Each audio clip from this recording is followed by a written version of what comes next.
Hey, welcome to What's on the Turntable. It's a little bit of a different format today, so thank you for joining.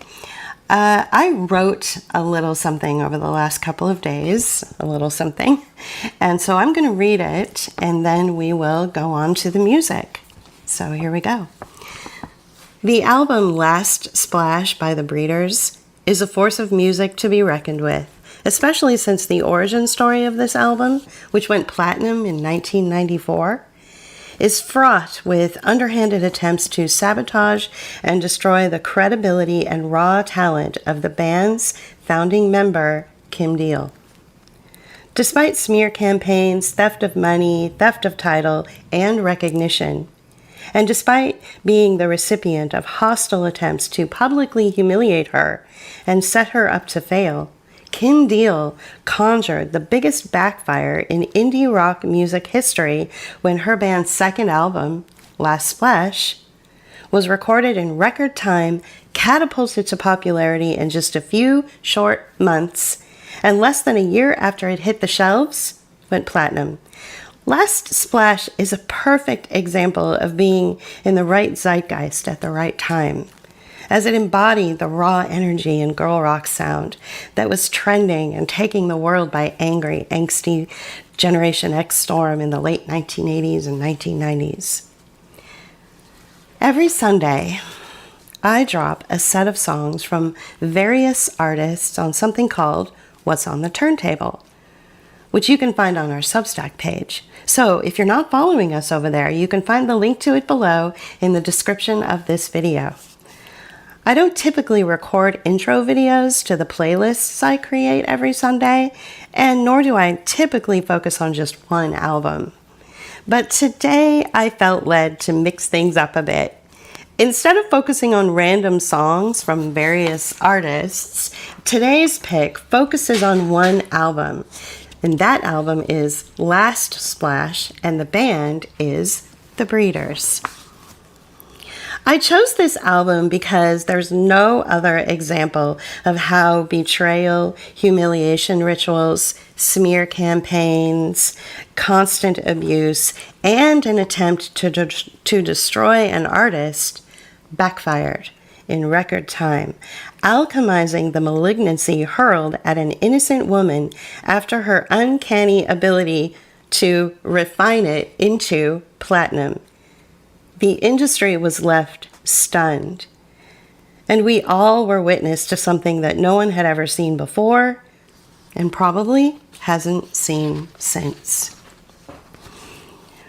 What Kim Deal, the founding member of the Breeders, endured during her time as a founding member of the band The Pixies is unheard of in today's world, but it was what she produced as a result of this campaign of abuse that is even more remarkable.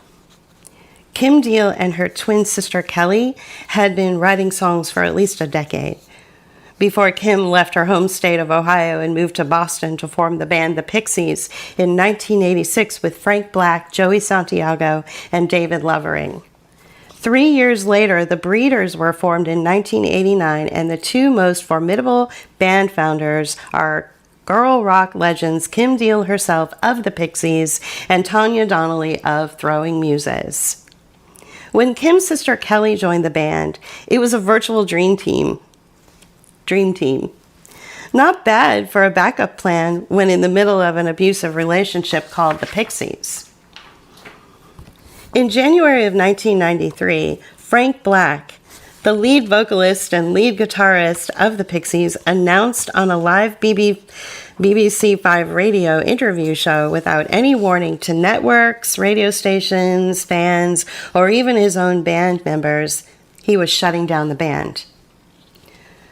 While Black was giving this legendary, shocking interview in January of 1993, Kim Deal was in a recording studio in San Francisco working on music. A fax came in, and it simply read that Black had disbanded the band, the Pixies. When Deal received the fax, the shock of it jolted through her body, but rather than spend her energy confronting Black, she channeled this betrayal and her anger into the song Cannonball. This is why to this day, Cannonball hits everyone who listens to it like a punch to the gut. 8 months later, in August of 1993, the Breeders' second album, Last Splash, hit the shelves, and less than a year after that, in June of 1994, the album went platinum. You have to understand what Deal endured prior to her band's album going platinum. Most articles and Google feedback will tell you that Deal and Black suffered from creative differences when working together as the Pixies. In some cases, even Santiago of the Pixies said that Deal was obstinate and difficult to work with. This is far from the truth. Long before Me Too and Girl Power, Kim Deal was forced to work with and play alongside with one of the most narcissistic, abusive frontmen in the music industry. Although Frank Black had a magnetism and talent in his own right, he was pure, unfiltered hubris and ego. He refused to acknowledge that Deal was a founding partner of the Pixies, not some random chick he picked up to play bass. She traveled from Ohio to Boston for the sole purpose of joining the band. The band had never even played any live gigs at that point when she showed up to audition. But during their rise to stardom and popularity, Black never gave her the respect nor the title that she deserved. Black used tactics like isolation, humiliation rituals, smear campaigns, and even assault to attempt to undermine Deal, destroy her credibility, ruin her reputation, and chip away at her talent and drive. During one concert in Stuttgart, Germany, Black threw a guitar at Deal. When she announced that she wouldn't be playing the next concert in Frankfurt, he threatened to fire her. So Deal was forced to play for fans just moments after Black had committed assault with a guitar. Which these days, if the same had happened, it would have immediately canceled the show and landed Black in jail. Another example of Black's attempt to make Deal look incapable while on stage is a classic gaslighting technique. Eventually, it became common knowledge that Black would announce the set list to the rest of the band, but would give Deal a different set list so that she was always playing the opening songs to the wrong music. He set her up like this on numerous occasions to make her look stupid or inept and attempted to humiliate her in front of audiences at sold-out Pixies shows. After the Pixies' iconic hit Gigantic took the world by storm and everyone ate, slept, and dreamt Deal's vocals, the band was interviewed numerous times. Legend has it that when the music journalist would turn to Deal to talk to her about her unique vocal stylings or her musical aspirations, Black would simply get up and walk away. It was well known in the industry that Black took such a huge hit on his gigantic ego that after the hit song Gigantic took the world by storm, he shut Deal out of all creative input, as if he had the right to do so in the first place. His utter contempt for Deal being equal and quite possibly more talented than him was palpable.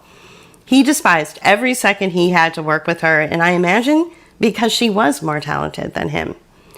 Fans have asked repeatedly, if Black was so contemptuous of her, why did she stay, and why didn't he just fire her outright and replace her? The answer to that can only be summed up with, he must have had a personality disorder. Because narcissists need a supply.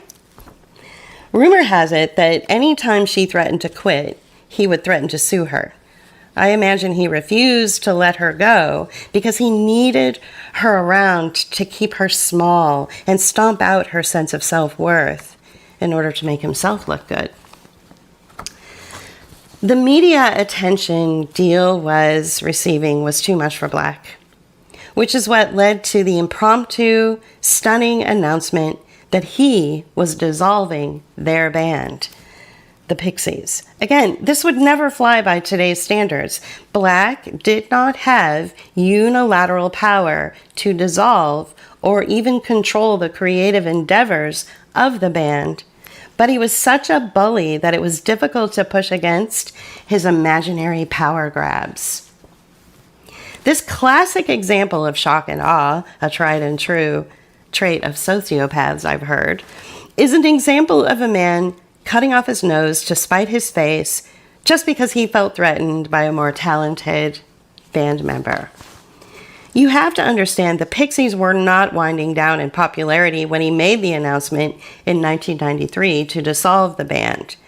The albums were flying off the shelves, every show they performed was sold out, and you couldn't go anywhere without seeing some random person or two wearing a Pixies t-shirt. The band was at the height of popularity when he made his surprise announcement. Like many people who are consumed by ego, Frank Black preferred to blow up his own life rather than watch someone else surpass him or even collaborate with him for his benefit.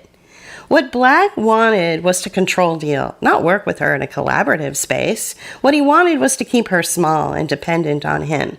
But when he saw her backup plan, her band, the Breeders, he got nervous. So his last-ditch effort to undermine her and destroy her from within was to kill her main line of financial support, the Pixies. This is beyond just narcissism. This is pure vindictiveness. A contemptible act to interrupt someone's financial stability, not to mention creative outlet, without thinking it through. Because Black never really recovered from this choice he made to destroy Kim Deal. Although he went on to produce solo albums, he never experienced the same kind of popularity and feverish rise in the industry as he had experienced with the Pixies. But imagine his fury when the very person he tried to destroy from within, the very person over whom he ultimately destroyed himself, transformed his betrayal into production magic. Last Splash was the album she was working on when she received that legendary fateful facts that her founding partner of the Pixies had blown up the band. And in the sweetest twist of irony, Last Splash was an overnight smash. It went platinum in less than a year and became one of the most iconic albums in girl rock history. If you'd like to listen to it now, I've linked it in the description of this video, or you can head on over to Substack. Thanks for joining today.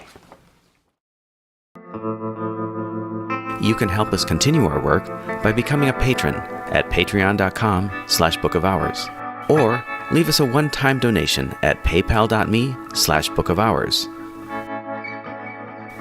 Or you can use Cash App. Thank you.